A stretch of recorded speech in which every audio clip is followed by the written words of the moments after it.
राजा प्रेम सिंह जी दत्ती गांव की 21वीं पुण्य स्मृति में अखिल भारतीय विराट कवि सम्मेलन का हुआ आयोजन। स्वर्गीय राजा प्रेम सिंह जी दत्ती गांव के 21वें स्मरण पर दिन में कंचन हॉस्पिटल पर निशुल्क स्वास्थ्य शिविर लगाया गया, तो वहीं रात में राजगढ़ नगर नया बस स्टैंड पर अखिल भारतीय विराट कवि सम्मेलन का आयोजन दत्ती गांव ग्रुप की ओर से करवाया गया। कवि सम्मेलन में आमंत्रित कविगण ने अपने ही क्षेत्र में पले बड़े राष्ट्रीय कवि मुकेश मौलवा इंदौर से, हास्य शिरोमणि दिनेश देसी घी शाजापुर से, हास्य सम्राट सुनील व्यास मुंबई महाराष्ट्र से, हास्य हंगामा विजय विद्रोही प्रतापगढ़ राजस्थान से, श्रृंगार रस से ओजप्रोत कवित्री सोनी मिश्रा लखनऊ उत्तर प्रदेश से, तो श्रद्धा शौर्य नागपुर महाराष्ट्र से चलकर कविगण ने राजगढ़ की पावन धरा अपनी सुंदर सुंदर कविताओं से नगरवासी को खूब गुदगुदाने के साथ साथ राष्ट्र प्रेम व धर्म प्रेम की कविताओं से मंत्र मुग्ध कर दिया। देसी घी ने हमारी संस्कृति और आज की जनरेशन में भेद बताया, तो श्रद्धा शौर्य ने चूड़ी कंगन की ताकत बता दी। इस आयोजन में मुख्य अतिथि राजा राज्यवर्धन सिंह दत्ती गांव उद्योग मंत्री मध्य प्रदेश शासन, विशेष अतिथि राजा हर्षवर्धन सिंह दत्ती गांव अध्यक्ष पूर्व कृषि उपज मंडी राजगढ़, विशेष अतिथि छोटू शास्त्री जिला पत्रकार संघ अध्यक्ष धार के साथ राजगढ़ नगर व आसपास की भारी संख्या में सम्मानित जन उपस्थित रहे। यदि आप समझ गए हो तो फिर दिनेश देसी घी के लिए आपकी जोरदार तालियां। मां शारदा की दो बेटियां, मैं जिनका परिचय करा रहा हूं वो नागपुर से आई है। श्रद्धा शौर्य उनका नाम है। परिचय बहुत लंबा हो सकता था कवियों का, लेकिन आपकी तालियां उठे यार जरा, हम समय बहुत शीघ्रता से जा रहा है। और जिन्होंने मां शारदा की वंदना की लखनऊ से हमारे बीच में सोनी मिश्रा जी आई है, आपने उनकी वंदना सुनी, अब उन्हें सुनी। लोग ये पूछते हैं कि दत्ती गांव क्या है। दिवस होली जैसा हुआ आनंद में, रात दीपावली जैसा त्योहार दे। हर दिवस होली जैसा, हर दिवस होली जैसा हुआ आनंद में, रात दीपावली जैसा त्योहार दे। रानी साहिबा जब मंच पर पधार रही थी, उनके ऊपर फूल की वर्षा लेकर भी उन्होंने तत्काल रोक दिया। ये फूल नहीं, फूल तो वो थे, पुष्प तो वो थे जिनके सौहार्द, जिनकी समरसता, जिनके न्याय प्रियता की मांग इस मिट्टी को गौरवान्वित करती थी। और वो चले गए, अब उनकी केवल मिट्टी मेरे सिर पे सजती है, कोई फूल नहीं सज सकता। मैं आदरणीय हुकुम महारानी साहब के चरणों में प्रणाम करता हूँ। आज आप विराजमान है, मुझे ऐसा लग रहा है कि माँ जयवंता विराजमान है, माँ जीजाबाई विराजमान है, और आप दो सुकुमार आपके विराजमान है। ऐसा लग रहा है कि प्रताप और शिवा विराजमान है। एक बार तालियां हुकुम के सम्मान में बजा दीजिए। इस मिट्टी को प्रणाम करता हूँ। ये संस्कार दिए थे। एक ऊंचाई होती है जो गुब्बारे की, इसमें हवा निकल जाती है, एक ऊंचाई होती है शिखर की, मंदिर के शिखर की। राजगढ़ की पहचान नहीं हो सकती जहाँ शर्मा जी की रबड़ी, जहाँ जैन साहब की कचौरी है, जहाँ दादा दयालु के आंगन में बैठे बाबा गौरी है, और जहाँ 5 धाम एक मुकाम है। और उस राजगढ़ की पहचान महाराजा प्रेम सिंह जी की नगरी दत्ती गांव है। इसलिए राजगढ़ की पहचान के सम्मान में तालियां बजाएं। आदरणीय हुकुम प्रणाम करता हूं मैं आपको। मैं फोटो मत खींचना सर, मेरा एक निवेदन है। इससे बहुत पीड़ा, बहुत वेदना विद्रोही ने झेली है। मैं इसलिए स्पष्ट मना, एक बार जाकर तो देखिए अयोध्या में अवध की धूलि का ये कण कण कहता है राम राम राम राम। जाके आजमाइए, नदी अभी कल कल राम धुन में करे है। अंजुरी में सरयू का नीर तो उठाइए, और डाल डाल में बसे है, पात पात में खिले है चित्रकूट वाले जंगलों में आप जाइए, और रोम रोम कहने लगेगा राम राम राम, रोम रोम कहने लगेगा राम राम राम। एक बार राम से लगन तो लगाइए। केसरिया परिपाटी जीती, जीता लाल लहू कोठारी तपो साधना जीती सारी, जीता लाल लहू कोठारी तपो साधना जीती सारी। जीती है हुंकार हमारी और हिंदू आधार हमारी, भगवा वो उद्याचल जीता, काशी का गंगा जल जीता, चोटी जीती, चंदन जीता, चोटी जीती, वतन जीता, और भालका चंदन जीता। जीत गई घनघोर प्रतीक्षा, जीत गई गीता की शिक्षा, जीत गए हनुमत जान की जय जय हो करुणा निधान की। भारी, क्या जीता है अब की बारी, काशी मथुरा की तैयारी और आतंकी बुर्कों पर भारी एक अकेला भगवाधारी। बहुत अच्छा। और अपने परिचय की 4 पंक्तियां फिर आप सबके मध्य रखती हूँ कि वीरता के व्रत से विभूषित है वदन, विपत्ति विनाशा व्रथाएं नहीं गाऊं। अच्छा है यार, वाह। मुझे यहाँ आकर रोना नहीं है। वीरता के व्रत से विभूषित है वदन, विपत्ति विनाशा व्रथाएं नहीं गाऊंगी। नीर नयनों में नहीं, ज्वार अखियों में होगी, क्लेशकारी कष्ट की कथाएं नहीं गाऊंगी। प्रेम अनुराग सद्भावना की बात होगी, प्रज्ञा से विहीन मैं प्रथाएं नहीं गाऊंगी। और लक्ष्मीबाई पन्नाधाई पद्मिनी के वंश जाऊं, लक्ष्मीबाई पन्नाधाई पद्मिनी के वंश जाऊं।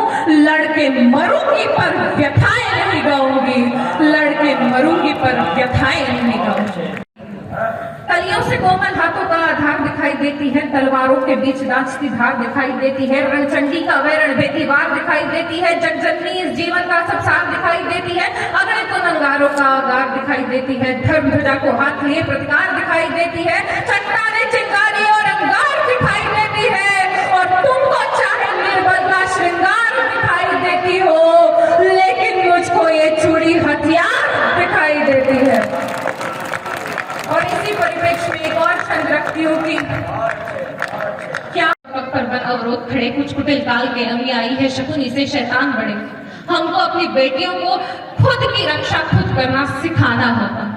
दुर्योधन है, दुशासन है, पग पग पर बन अवरोध खड़े, कुछ कुटिल काल के नमी आई है, शकुनी से शैतान बड़े। कलियों सी कोमल मूरत को कर देंगे पल में तार तार, मन के सारे श्रृंगारों को कर देंगे क्षण में छार छार। रणचंडी का तो रूपदार और राक्षस पर तू कर प्रहार, खन खन चूड़ी के मध्य उठे तलवारों के अद्भुत प्रहार। अरे पानी तक ना मांग सके वो जो तुम पर आंख उठाएंगे, तब तुम खुद अपना चीर बचा लो, कृष्ण कहाँ तक आएंगे। और क्यों नहीं आ सकेंगे कृष्ण? कृष्ण ने अपनी बेटियों को पैदा होते साथ ही गुड़िया थमा दी।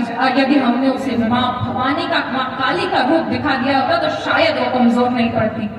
बहुत अच्छे बेटा। गुड़िया जैसे शौक तुम्हारे गुड़िया से बन जाती, गुड़िया जैसे शौक तुम्हारी गुड़िया से बन जाती हो। वीर प्रसूता होकर भी पल पल क्यों नीर बहाती हो। अरे शक्ति स्वरूपा हो तुम तो, जगदम्बा की अवतारी हो। ये जो जितने पुरुष यहाँ बैठे हैं वो स्त्री के बगैर नहीं आ सकते थे, ये नारी है। गुड़िया जैसे शौक तुम्हारी गुड़िया जी बन जाती हो, शक्ति स्वरूपा होकर भी पल पल क्यों नीर बहाती हो। अरे शक्ति स्वरूपा हो तुम तो, जगदम्बा की अवतारी। बात की नहीं, अपन मैं भी नहीं करूंगा। हम लोग तो मेवाड़ के लोग और मालवा के लोग हैं, और गरबा गुजरात से जो गरबा आता है नवरात्रि के समय, जगदम्बा के दरबार में हम लोग गरबा नाचते हैं। और गरबा में क्या आता है गुजराती में, पावली लेन हूं तो पावागढ़ गई थी, पावागढ़ वाली मने दर्शन दे, नहीं तो मारी पावली पाछी दे। जो गुजराती माता जी से पावली वापिस ले ले, जो गुजराती माता जी तक से पावली नहीं छोड़ रहा, उस गुजराती से वो लोग कश्मीर मांग रहे हैं। मैं आपको एक बार भी नहीं कहूंगा कि दोनों हाथ खड़े करके ताली बजाओ, अरे नहीं बजानी। आनंद लो, मस्त रहो, ठाक लगाओ। कोरोना के बाद की ये जो बोनस की जिंदगी है, इसका एक एक पल जीना, क्योंकि जो आदमी हमेशा हंसता है, मस्त रहता है, वो कभी स्वर्ग में नहीं जाता है। अगली पंक्ति छू जाए तो मुझे शुरू करना। बड़े लोग बैठे हैं, बड़े लोगों की उपस्थिति में मैं शुरू होना चाहता हूँ। जो आदमी हमेशा हंसता है, मस्त रहता है, कभी स्वर्ग में नहीं जाता, बल्कि जहाँ जाता है वही स्वर्ग बना देता है। बहुत अच्छे। आप सब लोग मुझे जानते हैं और अच्छी तरह से जानते हैं, और जिसने सत्यनारायण की कथा पढ़ी होगी, यह सुनी होगी, वो मुझे जानता है, कथा में आता है। तो सूत जी महाराज ने कहा, हे 88 ऋषि और एक समय की बात है, एक गांव में एक गरीब विद्वान ब्राह्मण रहता था। वो गरीब विद्वान ब्राह्मण नहीं हूं। बहुत अच्छे। अपन बहुत इंटेलिजेंट लोग हैं। ये आई थी लखनऊ से, इस जीजी ने मां शारदी की वंदना की। मैं चाहता हूं अपनी वंदना खत्म, इससे ज्यादा वंदना अपने को आती भी नहीं है। अपन बहुत इंटेलिजेंट आदमी। शुरू से पिताजी ने बचपन में कह रखा था, बेटा जिंदगी में कभी किसी से कोई चीज मांगना तो ऐसे मांगना जैसे अपने बाप की। दे तो ठीक, नहीं दे तो कौन से अपने बाप की है। खाने पीने का पूरा अच्छा, हम लोग तो श्रीनाथ जी के दरबार से हैं सर, हमारे वहाँ खाने पीने का बड़ा चाव है। प्रसाद में और नाश्ते में हम 2-2 लड्डू निपटा देते हैं। हमारे ताऊजी थे जो 40-50 रोटी तो ऐसे ही नाश्ते में खा लेते थे। सर्कस वाले उनको पकड़ के ले गए, बोले काम करेगा, बोले हाँ, बोले काम क्या करना है, बोले रोटी कितनी खा सकता है, बोले एक साथ 40, बोले आ जाओ। 3 से 6, 6 से 9, 9 से 12, 3 से 6 में 40 रोटी रखी, ताऊजी आए खा गए। 6 से 9 में 40 रोटी रखी, ताऊजी आए खा गए। 9 से 12 में ताऊजी गायब हो गए। बोले कहाँ गया, ढूंढो उसको। ताऊजी पीछे बैठे हुए थे टेंट में टिफिन खोल के। बोले तू यहाँ फंसा पड़ा, यहाँ शो शुरू हो गया, जल्दी कर। बोले अच्छा, पूरे दिन काम ही करूं, रोटी भी नहीं खाऊं। सही कह रहा हूं। अच्छा हुक्म, मेरे तो घर पे समस्या ये है कि मेरी पत्नी बहुत धार्मिक है, रोज प्रभु द्वारिकाधीश के मंदिर जाती है, मंगला के दर्शन करने चलती है। आप हंस रहे हो, मुझे बहुत अच्छा लग रहा है। मैंने बचपन में माँ को देखा नहीं, लेकिन आज आपको हंसते देख रहा हूं, मुझे वाकई खुशी हो, प्रणाम करना चाहता हूँ। मैंने क्या है कि वो रोज मंगला के दर्शन करने जाती है, ठाकुर जी के नंगे पांव मंदिर जाती है। सर्दी हो, गर्मी हो, चाहे बारिश हो, नंगे पांव डेली मंदिर जाती है द्वारकाधीश के। और आती जब नए सैंडल पहन के आती है। बहुत धार्मिक है। हमारे यहाँ तो भिखारी भी आने से डरता है। एक बार गलती से भिखारी आ गया, उसने आवाज दी नीचे से, ओ बहन जी, ओ बहन। अच्छा, भिखारी का परफॉर्मेंस में ढंग से कर नहीं पा रहा हूं, मेरे कभी ऐसा काम नहीं पड़ा। तो उसने खिड़की खोले, क्या है, बोले जोर से बोली, भिखारी डर के बेचारा, बोले कहीं नहीं। अच्छा थोड़ी बहुत मेवाड़ी बोलो, समझ में आएगी, तो अच्छा लगेगा मुझे। मालवा मेरा ननियाल है, और जब भी मैं ननियाल में आता तो ऐसा लगता है अपनी नानी के घर आया हूं सर, मैं अपनी भाषा में बात करना चाहता हूँ। बोले कही है, बोल डर क्यों रहा है, बोले थोड़ी सब्जी है क्या आपके पास, बोले तेरे पास रोटियां है क्या, पहले इसमें पानी भरने दो। करेंगे क्या सर इसका निकाल? मैं सही कह रहा हूं सर, आप बिल्कुल तनाव मत लीजिए। पिताजी ने कहा बेटा दुकान पे जा, सामान खरीद कर आ गए, पीछे दुकान लगानी, मारवाड़ी आदमी है, पर मैंने जाति का उनका गेहूं है, बोले है, मैंने 5 किलो दो, बोले थैला, मैंने कहा ये रहा, बोले बाजरा है, बोले है, 5 किलो दो, बोले थैला, मैंने कहा इसी में डाल दे, पिताजी इंटेलिजेंट है, अलग अलग कर लेंगे। मैंने कहा चावल, बोले है 5 किलो, बोले थैला, अरे मैंने कहा तेरे समझ में नहीं आ रही, इसी में डाल।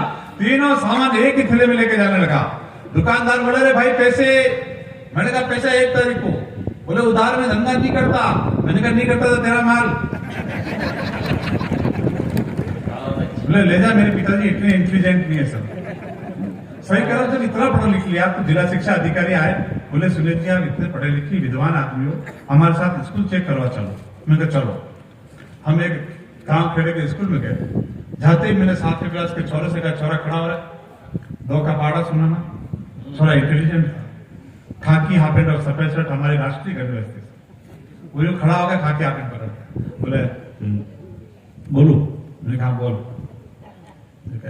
बोलू भाई, मैंने कहा बोलना बेटा, बोलू, मैंने कहा डर मत बेटा, डर मत, बोल बेटा बोल, बोलू, मैंने कहा एक थप्पड़ पड़ेगी, बोल, हाँ तो नहीं आता ना। मैंने कहा ये अपने लेवल का बच्चा है, इंटेलिजेंट।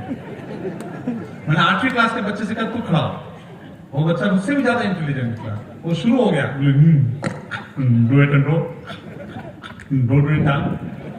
मैंने कहा बैठ जा बेटा, तकलीफ हो रही है। दूसरे से कहा तू सुना, बोले do it and do do it डाल। मैंने कहा ये तेरा भाई लग रहा है बॉस। 26 के 26 छोरे तोतले, स्कूल के हेडमास्टर साहब को बुलाया, जल्दी आओ पानी में खराबी है, टेक्निकल मिस्टेक, बच्चे सब तोतले हैं। हेडमास्टर साहब बोले हाँ।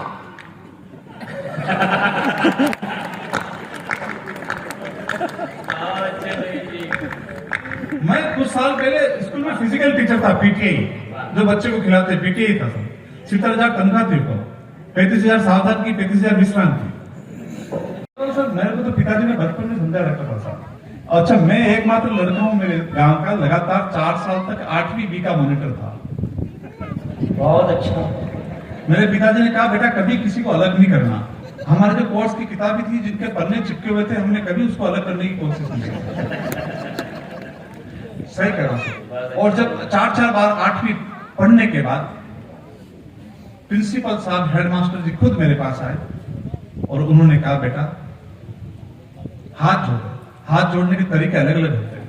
अपने में ऐसे हाथ जोड़ते हैं, जैनियों में ऐसे हाथ जोड़ते हैं, उन्होंने ऐसे हाथ जोड़े। हमारा बाप पूरी तनख्वाह तू ही खाएगा क्या हमारी? या जब वो राष्ट्रीय संचालन कर रही थी एक महिला 15 अगस्त के दिन, उसका हाथ गलती से यहां लग गया। बोले सुनील जी आपका दिल बड़ा कठोर है। मैंने कहा बेवकूफ दिल नहीं है, तंबाकू की डब्बी फंस रही है। क्या करें सर, जमाना बिल्कुल बदल गया है।